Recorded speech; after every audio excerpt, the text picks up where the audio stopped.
Good morning and welcome to Brewing Happiness. Now, food, glorious food. Food is something we all share. We all eat, right? Most of us several times a day. Food binds us and bonds us, right? We plan our days around it. My man's a cook. He wakes up in the morning thinking about what's he going to prep, how's he going to prep the meat, what's he going to cook that day.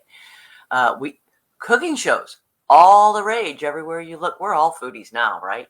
And our relationship with food is so important. It's primal. It's with us our whole lives, right? It impacts our health, our social activities, our thoughts, even our memories, right? What's your favorite food memory?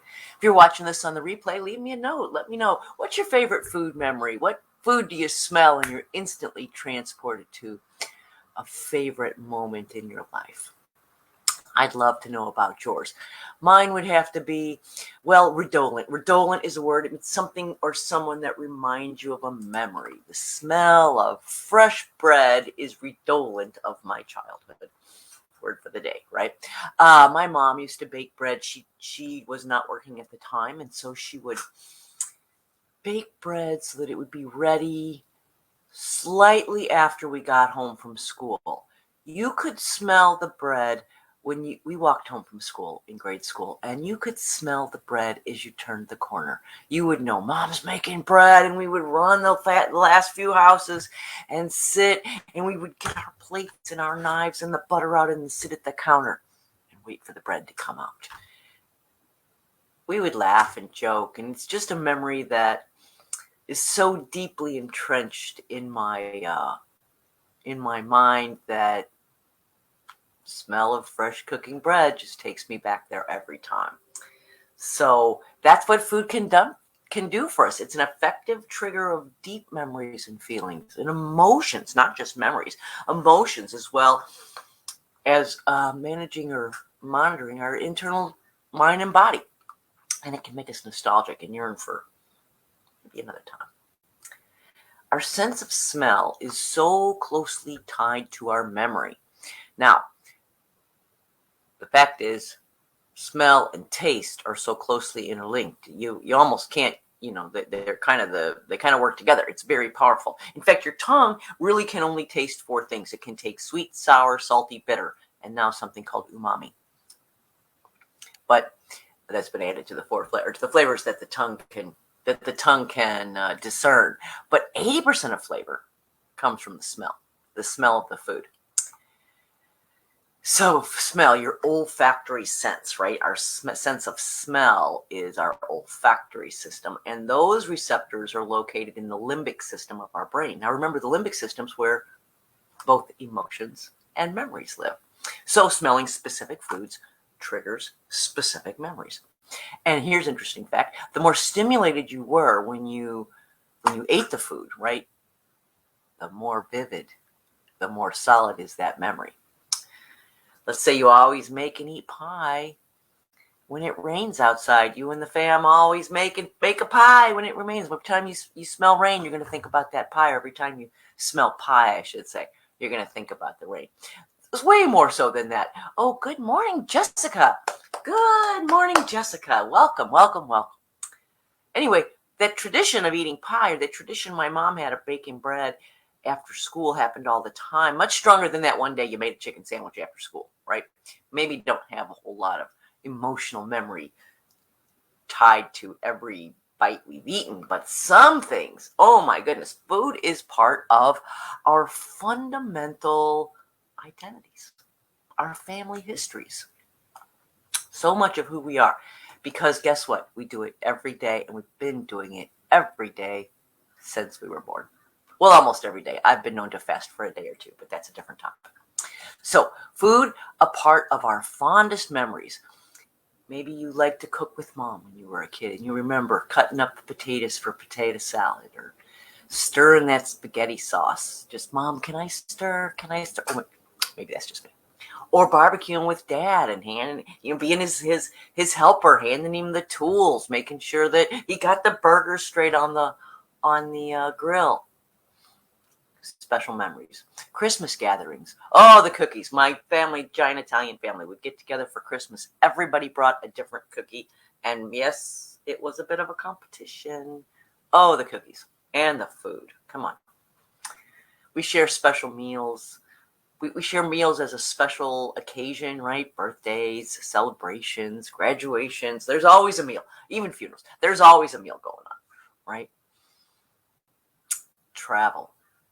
We travel, and yeah, you think you're going to remember the beautiful sunsets or the helicopter tour, but in the end, we remember the food. We remember what we ate, what was different, what was great, what was disappointing, right? We take a bite of something and you're immediately transported back to that moment. Because it's not just the food, right? It's not just the food. It's the experiences around the food that create a memory. Trigger memories don't just happen from one sense, right? Our memories involve all of our senses. And so maybe it's that olfactory that triggers and begins it. But in the memory, when we revisit the time, when we re-enter the memory, all the senses. We remember what was happening with all of our senses. The physical act of enjoying the food maybe just lasts a minute or two, right? But the memories can last a lifetime.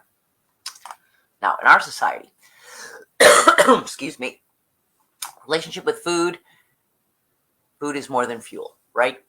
It's how we express ourselves, how we share our lives together. It has its place in the foundation of our relationships, whether it's a first date or bringing a meal over to a friend's house to celebrate a promotion or mourn a loss or provide some comfort, right? Given it's important, it's vital that our relationship with food be healthy for us to have a healthy lifestyle. We are what we eat, not just a cliche, right? We fuel our body with our food. It's the gas we put in our gas tank. And whether you run cheap gas with water in it or you pay for the expensive stuff can make a difference in how your car runs. So the food you put in your body make a big difference in our lives. Now, here's the history of food. In the beginning, early humans, right? Early human beings learned to walk upright, right? And as we did, we were able to travel. As we were able to walk better, we were able to travel better. And that meant we were able to hunt and forage over larger periods of land, or larger areas, right? So this started to develop more variety in our diets and more flexible diets. We ate fruit, we, the collective we, me and the cavemen, right? We ate fruits and leaves and nuts and animals and birds and mollusks and crustaceans, turtles, small mammals, rabbits, squirrels, fish, anything we could catch, right? Anything we could find or catch that we could eat. We got stronger. As we got stronger as a people, we became more social. We worked together better, and we were then able to track larger prey. And we learned to cook with fire. Now, what happened is we already had big brains, but our already big brains got bigger and stronger. And we're hardwired to eat what we can when we can, right? That was a survival thing. We eat what's available because you got to eat, right? So over time, many different diets developed depending on where you are and what was available to you. Some were rich in the fruits and berries that were found. Others maybe they were closer to water, so they ate more fish. Others ate more animals, had higher fat content. Didn't matter. All these diets started developing. All these cultures started developing around these different diets. We know different cultures eat different foods, but while they're developing, they still had one thing in common. Humans were getting healthier, stronger, starting to live longer.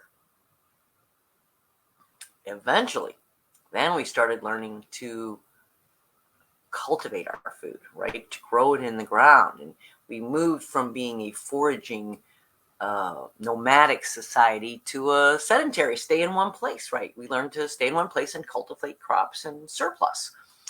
And we transitioned from a hunting society to an agricultural society. This is the history of our people, all people, right? And then the agricultural society was great in many ways. We got to stay home. We got to build permanent shelters. We started to specialize, and I will pound you some copper if you will sew me some hides, right? We started to develop a cooperative society. Lots of goodness. But our food choices took a hit when we became more sedentary, right? Good for life, less packing, less moving, not as good for food. Diets became monotonous and kind of less nutritious because we were eating the same things. We weren't moving around, getting everything possible, right? And then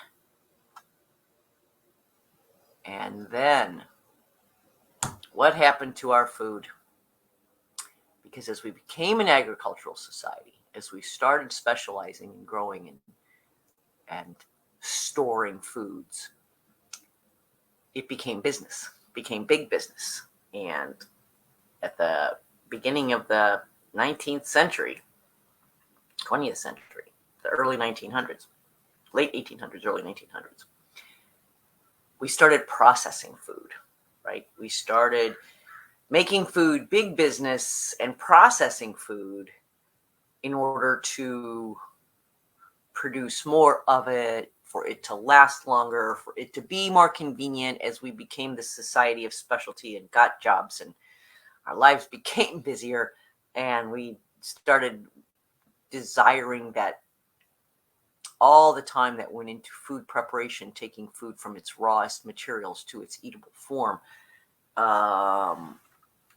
We now sacrifice that, or we now move as a people generally, we moved to this processed food that was created in a factory somewhere. So processing became a mass industry, and we went from eating two kinds of foods, animals and plants, to eating a third kind of engineered edible substance, barely recognizable as a product of the earth. So here's a couple of not so fun facts that have happened. I'll tell you what's happening to food production. Chicken production has increased 1,400% since World War II, right? I suppose we produce 1,400% more chickens, but the number of chicken farmers reduced by 98%. This is not good for the chickens, and it's not good for us, right? Chickens are now raised in factories. The laws mandating cage-free or free roaming, they're not that great. They leave it a room for the chickens to still be smashed together with little bits of glimpses of sunlight and calling it open range. Anyway, that's my personal. I had chickens. That's my personal beef. But so in Iowa, okay, here's another fact. Animals living in a CAFO. What's that? What's a CAFO? Concentrated Animal Feeding Operation. Sounds very bad. They produce as much waste as 168 million people, or 53 times the state of Iowa's population. They produce waste for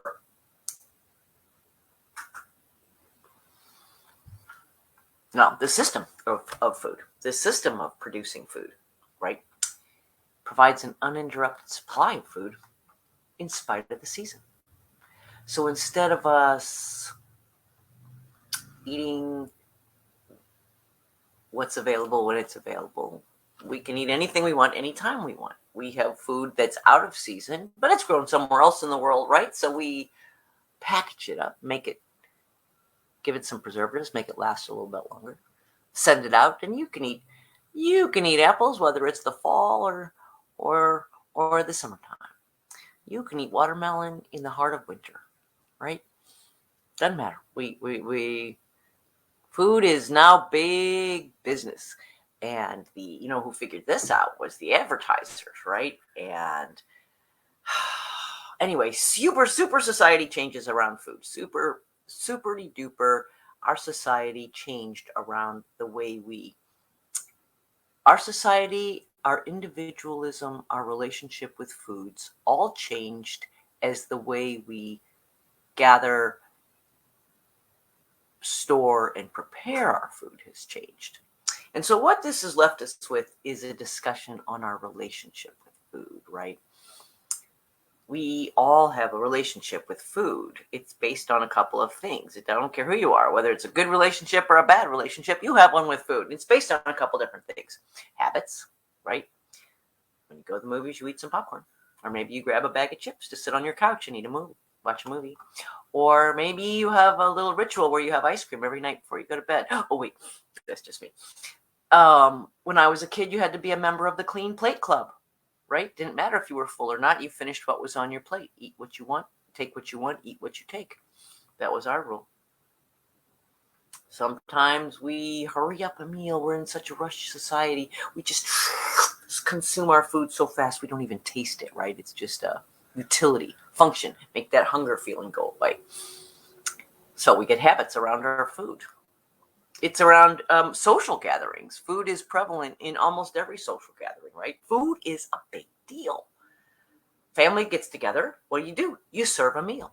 You go to the ball game. You have a hot dog.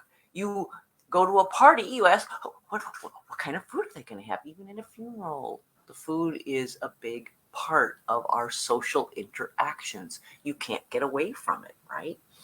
Sometimes that food's not good for us. Sometimes we're someplace and they serve food that we normally wouldn't eat, but you're there.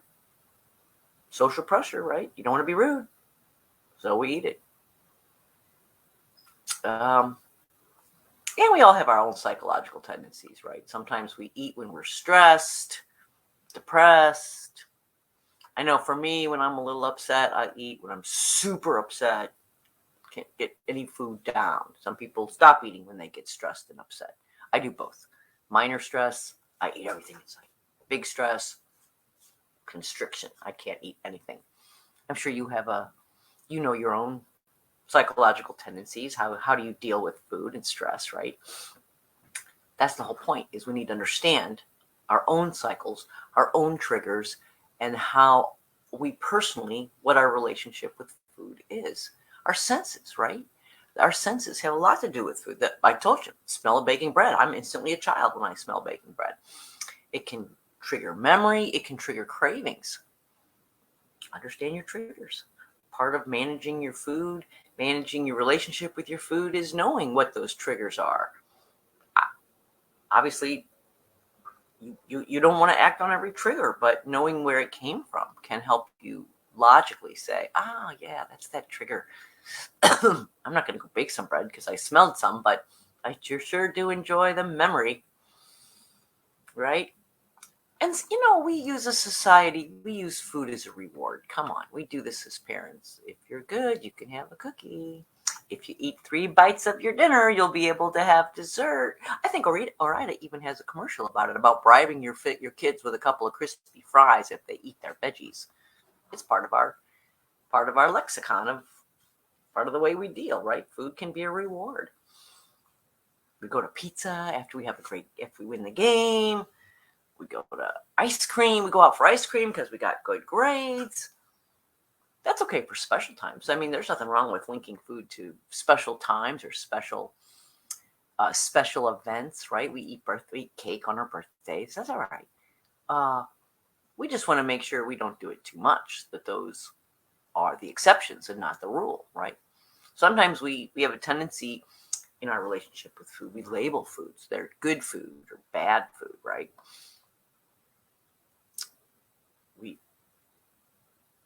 We decide that some foods are bad for us, and that allows us to indulge in feeling guilt, shame, blame, right? Oh, I ate something I shouldn't have. Now I got to feel guilty about it. When you have a good relationship with your food, you have permission to eat what you want when you want to, right? You don't label your foods good or bad. You don't necessarily link your eating habits to your emotional states. What does a bad relationship with food look like? Well, you feel guilty about eating. You feel guilty about not eating. You avoid some foods. You restrict foods. You call some foods bad foods. You have a big list of rules. You ignore your natural hunger cues, or you participate in yo-yo dieting. You have a lot of stress around eating or not eating. You find yourself restricting or maybe binging with food. Any sign of guilt or shame or stress around your eating is a sign of maybe a little trouble in paradise with your relationship with food, right? We want to have a good relationship with food. It's the secret to a healthy, happy eating history or eating habits, right? You cannot decouple your food from your health. You cannot ignore the impact of what you eat has on who you are, how you behave, how you feel, how you act, right? It's too big to ignore. It's one of the very few things we all share as humans, well, as living creatures. Let's just forget it. Even amoebas eat. Everybody eats. We eat, we sleep, we pass waste, right? We breathe, but we don't really. This is the list of things that we can all count among the list of everyone does this. That list is short. Something everyone does. Everyone eats, everyone poops, everyone sleeps. Maybe that list is longer, but everyone blinks. I mean, we could get crazy, right? But it's on the list. So how do we develop a good relationship with food? How do we start saying, this is a relationship discussion, right? I want a better relationship with my food. How am I going to get that? That's simple. Here's a couple of ideas. Make sure it's a biological necessity. Monitor when you're eating just because you're bored or because the social situation dictates it, right? No, thank you is usually you're afraid of people will be insulted. But when you say no, thanks, that's not on my diet right now, or no, thank you, I'm not hungry right now. Usually the conversation moves on, right? It's not a big deal. No one cares what you do. It's your body. It's your business. But we feel pressured, so think about that pressure. Don't give in to it. We eat for all kinds of reasons, right? We eat for comfort. We eat, again, sociably. We eat for celebration. We eat on schedule. It's lunchtime. We need to eat lunch. So kind of, I guess the world is to maybe not be not so dictated. Make our eating habits not so Let's try this again. Make our eating habits not so dictated by where we are, what's going on around us, the social situation, our feelings. But reconnect with your hunger, right? Eating is about feeding your body. Think of your hunger on a scale of like 1 to 10. 1, famished, haven't eaten for days. I would eat my desk if I could chew it. 10 is after Thanksgiving dinner, stuffed on the couch. I can't move. I'm in a food coma. 1 to 10, right? The advice, as I understand it, is start eating when you hit a 2, maybe a 3, and stop eating when you feel full at maybe a 6 or a 7. Maybe you don't need to go back for second helpings, right? Now, you don't want to wait. You want to eat when you first start feeling hungry. We all know the dangers of eating or, let's say, shopping when you're hungry. Shopping when you're hungry, you come home with a cart full of stuff you didn't want. Eat when you're not hungry, and you will pay the price in stomach trouble, feeling full, feeling bloated, feeling lack of energy, needing to sleep, food coma, right? You're going to feel it. If you eat when you first start feeling hungry, you're a lot more likely to enjoy your food, right?